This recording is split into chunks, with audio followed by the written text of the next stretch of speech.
Hello everyone, চলে এসেছি নতুন আরও একটা মিনি ব্লগ নিয়ে। আজকে দেখো আমরা সব ফ্রেন্ডসরা মিলে রেডি সেডি হয়ে বেরিয়ে পড়েছি। এই যে সবে ট্রেন থেকে নামলাম, আমরা এসেছি, চলো দেখাই তোমাদেরকে। আমরা এসেছি প্রিন্সেপ ঘাট।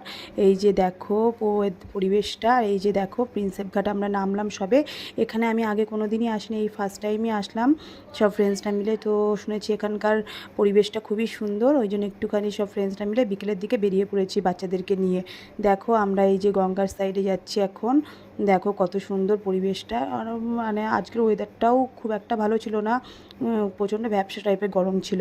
আর দেখো গঙ্গার সাইডে এসে মন একদম ভরে গেল। কত সুন্দর ওয়েদারটা জাস্ট দেখো, দারুণ লাগছিল, দারুণ। আমার তো ভীষণই ভালো লেগেছে। তোমরা যারা এখনও আসোনি অবশ্যই এখানে এসো, বিকেলের দিকে আসলে বেশি ভালো লাগবে। তো আমরা তো সব ফ্রেন্ডসরা মিলে বাচ্চাদেরকে নিয়ে এসেছিলাম। আর আমার ফুল ব্লগ দেখতে হলে আমার চ্যানেলটিকে অবশ্যই সাবস্ক্রাইব করতে হবে। তো চলো আজকের মতন টাটা, বাই।